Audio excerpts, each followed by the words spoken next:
गोवर्धन पर्वत को इंद्रदेव के अहंकार को तोड़ने के लिए उठाया था। पर क्या आप ये जानते हैं कि उन्होंने छोटी उंगली पर ही गोवर्धन पर्वत क्यों उठाया था? आइए जानते हैं कि श्री कृष्ण ने छोटी उंगली पर ही गोवर्धन पर्वत क्यों उठाया और इससे श्री कृष्ण ने हमें क्या सिखाया। जब भगवान श्री कृष्ण गोकुल वासियों और सभी जीव जंतुओं को इंद्रदेव के प्रकोप से बचाने के लिए गोवर्धन पर्वत उठाने वाले थे, तो उन्होंने अपनी उंगलियों से पूछा कि वो किस पर पर्वत को उठाएं। सबसे पहले अंगूठा बोला, मैं नर हूं, बाकी उंगलियां तो स्त्रियां हैं, अतः आप पर्वत मुझ में ही पर ही उठाएं।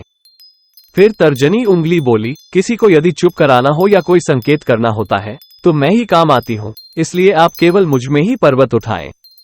फिर मध्यमा उंगली बोली, सबसे बड़ी होने के साथ साथ शक्ति भी रखती हूं, अतः आप पर्वत मेरे ऊपर ही उठाएं। फिर अनामिका बोली, सभी पवित्र कार्य मेरे द्वारा ही संपन्न होते हैं, मंदिरों में देवी देवताओं को मैं ही तिलक लगाती हूं, अतः आप मुझ में ही पर्वत उठाएं। जब भगवान ने सबसे छोटी उंगली कनिष्ठा की और देखा तो उसके नेत्रों में आंसू भर आए। वो भरे नेत्रों के साथ बोली, भगवान, एक तो मैं सबसे छोटी हूँ और मुझ में कोई गुण भी नहीं है, मेरा कहीं उपयोग भी नहीं होता, मुझ में इतनी शक्ति भी नहीं कि मैं पर्वत उठा सकूं।